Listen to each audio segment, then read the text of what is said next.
Hi, welcome back my dear students to my channel Competitive English School. Today I will share the objective questions from the WP SI Main 2022. আজকে আমি তোমাদের সাথে WP SI Main এর 2022 সালের যে objective কোশ্চেনগুলো ছিল ইংলিশে সেগুলো তোমার সাথে শেয়ার করব। আমি আগের ক্লাসে সমস্ত ডেসক্রিপটিভ রাইটিং অর্থাৎ প্রেসিজ রিপোর্ট ট্রান্সলেশন যা ছিল সেগুলো সবই শেয়ার করে ফেলেছি, শুধু অবজেক্টিভগুলো বাকি ছিল সেইগুলো আমি তোমার সাথে আজকে শেয়ার করছি। তো WP SI Main 2022 সালে দিয়েছিল হোমোনিমস অর্থাৎ সমচ্চারিত ভিন্নাত্মক শব্দ, এই দিয়ে তোমাদের মেক সেন্টেন্স করে দেখাতে হবে। তারপর 5টা ওয়ার্ডস তার সিনোনিমস লিখতে হবে এবং 5টা ওয়ান ওয়ার্ড সাবস্টিটিউশন এক কথায় প্রকাশ করতে হবে। তো শুরু করার আগে আমরা সেই কোশ্চেনগুলো একবার দেখে নিই।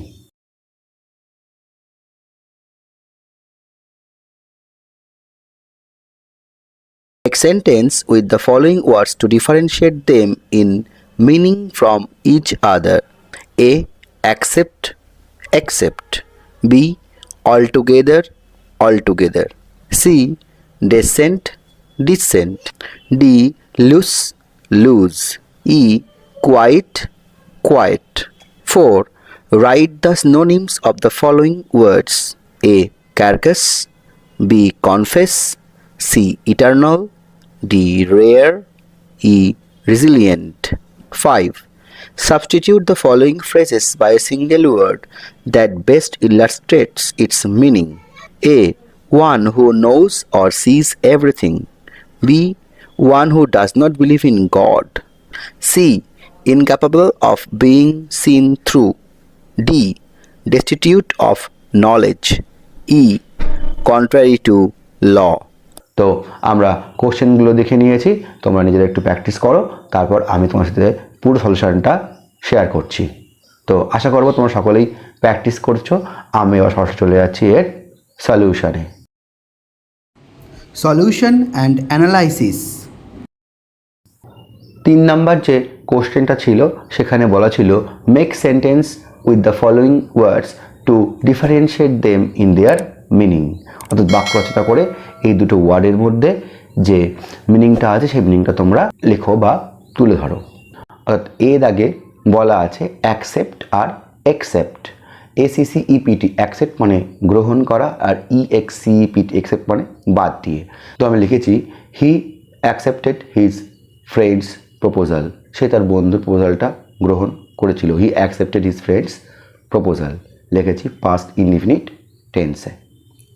Except everyone was present in the class except Karim, তাহলে প্রত্যেকে ক্লাসে প্রেজেন্ট ছিল করিম ছাড়া, তাহলে everyone was present in the class except করিম, এটা আমি লিখেছি was ইউজ করে সিম্পল প্রেজেন্ট টেন্সে। বি দাগে দিয়েছে অল টুগেদার আর অল টুগেদার। প্রথমটা হচ্ছে ALL অল, তারপর টুগেদার মাঝখানে গ্যাপ আছে, তারপর একটা অল টুগেদার। তাহলে প্রথম অল টুগেদার যেটা গ্যাপ আছে ALL তারপর টুগেদার, এটার মানে হচ্ছে সবাই মিলে একসাথে, আর অল টুগেদার মানে হচ্ছে এন্টায়ারলি বা কমপ্লিটলি সম্পূর্ণরূপে বা পুরোপুরি। Make sentence the family member gather all together for the holiday photo. তাহলে ফ্যামিলি মেম্বার একসাথে সবাই জড়ো হয়েছিল ফটোর জন্য, তো family member gather all together for the photo Past indefinite tense. লেখা হয়েছে। আর অল টুগেদার এটা একসাথে মানে এন্টায়ারলি বা কমপ্লিটলি সম্পূর্ণ রূপে। অল টুগেদার এটার make sentence we will go there all together to raise our protest.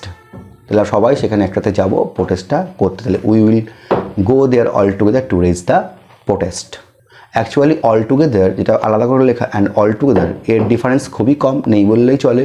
All together আলাদা আলাদা করে যেটা লেখা হয়েছে সেটা একসাথে করলে ALTOGETHER অল টুগেদার এরকমটা হয়। We will go there all together to raise our protest, এটা লেখা হয়েছে ফিউচার ইনডিফিনিট টেন্সে। নেক্সট সি দাগ, একটা হচ্ছে ডেসেন্ট একটা হচ্ছে ডিসেন্ট। ডেসেন্ট মানে দুটো মিনিং হয়, একটা হচ্ছে নামা আর একটা হচ্ছে বংশোদ্ভূত, আর ডিসেন্ট মানে হচ্ছে অস্বীকার করা ডিসএগ্রি। তো আমি বেক সেন্টেন্স করেছি ডেসেন্ট দিয়ে, প্রথমটা হচ্ছে নামা descent we carefully walk down the steep descent, আমরা খাড়া ঢাল দিয়ে খুব সন্তর্পণে নেমে গেলাম। We carefully walk down the steep descent. আর যেটা বংশোদ্ভূত সেটা দিয়ে তোমরা লিখতে পারো many people in our neighbourhood are of English descent. আমাদের নেবারহুড প্রতিবেশীতে বেশিরভাগ মানুষটাই ছিল ইংলিশ বংশোদ্ভূত বা ইংরেজ বংশোদ্ভূত। Many people in our neighbourhood are of English descent. আর ডিসেন্ট DISSENT ডিসেন্ট মানে অস্বীকার করা বা ডিসএগ্রি। তো বেক সেন্টেন্স করেছি Rahul dissents from his close friend on this point. এই পয়েন্টে রাহুল তার ক্লোজ ফ্রেন্ডের সাথে অস্বীকার করলো। তাহলে Rahul dissent from his close friend on this point, এটাও লিখেছি প্রেজেন্ট ইনডিফিনিট টেন্সে। We carefully walk down the steep descent, এটা হচ্ছে পাস্ট ইনডিফিনিট টেন্সে লেখা হয়েছে। নাম্বার সি দাগে আছে লুজ আর লুজ। LOOC এটা হচ্ছে লুজ মানে ঢিল ঢালা, আর LOAC লুজ মানে হারিয়ে ফেলা। লুজ দিয়ে আমি লিখেছি he always wears loose apparels, সে সবসময় পরে ঢিল ঢালা পোশাক। He always wears loose apparels. আর lose Rahim loses the keys of his house. Rahim তার ঘরের চাবি হারিয়ে ফেলেছে। Rahim loses the keys of his house, দুটোই লিখেছি আমি প্রেজেন্ট ইনডিফিনিট টেন্সে। নেক্সট দাগ QWITE কোয়াইট মানে সম্পূর্ণরূপে, আর QUIET কোয়াইট মিন্স শান্ত বা চুপচাপ থাকা। তাহলে কোয়াইট QUIET মানে সম্পূর্ণরূপে, এটা দিয়ে আমি লিখেছি they had not quite finish the project, তারা এখনও প্রজেক্টটা ফিনিশ করতে পারেনি। They had not quite finished the project, তারা এখনও প্রজেক্টটা সম্পূর্ণরূপে শেষ করতে পারেনি। They had not quite finished the project. They had not quite finished the project, এটা লিখেছি আমি পাস্ট পারফেক্ট টেন্সে। Had not quite finished past perfect tense. আর QUIET কোয়াইট মানে শান্ত বা চুপচাপ থাকা, এটা লিখেছি the teacher order the peoples to keep quiet. Teacher order করলো তাদের ছাত্রদের শান্ত থাকতে। The teacher order the peoples to keep quiet, এটা আমি লিখেছি পাস্ট ইনডিফিনিট টেন্সে। Number 4 write the synonyms of the following words. নিচের ওয়ার্ডগুলোর সিনোনিমস বা সমার্থক শব্দ লেখো। দাগে রয়েছে ক্যারকাস CARCASS, ক্যারকাস মানে মৃতদেহ, আমি লিখেছি কপস CORPAC, কপস মানে মৃতদেহ, বা ক্যাডাভার CADAVER, ক্যাডাভার মানেও মৃতদেহ। দাগে রয়েছে কনফেস CONFESS, কনফেস মানে কোনো কিছু বলে দেওয়া বা স্বীকার করা, তো আমি লিখেছি অ্যাডমিট বা অ্যাকনলেজ। অ্যাডমিট মানেও স্বীকার করা বা বলে দেওয়া, অ্যাকনলেজ মানেও তাই। অ্যাডমিটও লিখতে পারো আর অ্যাকনলেজও লিখতে পারো, বোথ আর কারেক্ট। দাগে দিয়েছে ইটার্নাল। ইটার্নাল মিন্স চিরন্তন, সিনোনিমাস হচ্ছে ইউনিভার্সাল। তাহলে ইটার্নাল হচ্ছে ইউনিভার্সাল, চিরন্তন, শাশ্বত। দাগে দিয়েছে রেয়ার মানে যেটা খুবই কম, রেয়ার। সিনোনিম আমি লিখেছি স্কার্স মানে কম বা আনকমন লিখতে পারো। স্কার্স মানে কম বা আনকমন, যেটা আনকমন কমনলি পাওয়া যায় না সেটাই হচ্ছে রেয়ার। তাহলে আনকমন বা স্কার্স। দাগে দিয়েছে রিজিলিয়েন্ট RESILIENT, রিজিলিয়েন্ট মানে প্রাণবন্ত, লিখতে পারো lively or zestful, both are correct. Lively মানেও প্রাণবন্ত, জেস্টফুল মানেও প্রাণবন্ত বা উচ্ছ্বাস, প্রাণবন্ত।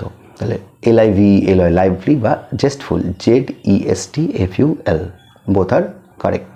নাম্বার 5 বলছে substitute the following phrases by a single word that illustrates its meaning. সেন্টেন্সগুলো দেওয়া হয়েছে সেটা এক কথায় প্রকাশ করা, অর্থাৎ ওয়ান ওয়ার্ড সাবস্টিটিউশন। ফার্স্টে দাগে দিয়েছে one who knows or sees everything, যে সব কিছু জানে বা দেখতে পায়। One who knows or sees everything, এটা হবে omniscient, OMNISCIENT, omniscient means one who knows or sees everything. দাগে দিয়েছে one who does not believe in God, একজন যে ভগবানে বিশ্বাস করে না, তো এটা হবে অ্যাথেইস্ট, ATHEIST, অ্যাথেইস্ট মানে one who does not believe in God. দাগে দিয়েছে incapable of being seen through, যার মধ্যে দিয়ে কোনো কিছু দেখা যায় না, তাহলে এটা হবে কি ওপেক মানে অস্বচ্ছ, OPAQUE, ওপেক মানে অস্বচ্ছ। Incapable of being seen through হচ্ছে ওপেক। দাগে দিয়েছে ডেস্টিটিউট অফ নলেজ, যার জ্ঞান নেই, ডেস্টিটিউট অফ নলেজ, এটা হবে অজ্ঞ, ইগনোরেন্ট, IGNORANT, ইগনোরেন্ট মিন্স অজ্ঞ, ডেস্টিটিউট অফ নলেজ হচ্ছে ইগনোরেন্ট। ইজ আগে দিয়েছে কন্ট্রারি টু ল, লয়ের এগেনস্টে, কন্ট্রারি টু ল, লয়ের বিপরীতে।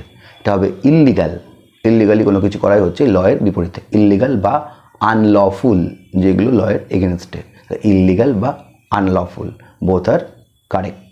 সো মাই ডিয়ার স্টুডেন্টস, এই ছিল আমার আজকের video, objective solutions from WP assignment 2022। আজকে আমি তোমার সাথে WP অ্যাসাইনমেন্ট 2022-এর যে অবজেক্টিভ কোশ্চেনগুলো ছিল সেগুলো শেয়ার করলাম, এবং এই 2022 সালের অ্যাসাইনমেন্টের সমস্ত ইংরেজি তোমার সাথে শেয়ার করা হয়ে গেল। তো যদি তোমাদের ভিডিও ভালো লাগে থাকে তোমরা কিন্তু অবশ্যই লাইক করতে ভুলো না। আর এখন পর্যন্ত যারা আমার চ্যানেল সাবস্ক্রাইব করনি, তা সাবস্ক্রাইব বাটনে সাবস্ক্রাইবে ক্লিক করো এবং পাশে বেল আইকনটা ক্লিক করে দাও to get further notification from my channel. তো আজ এই পর্যন্তই। Thank you, thanks for watching, see you in the next video again.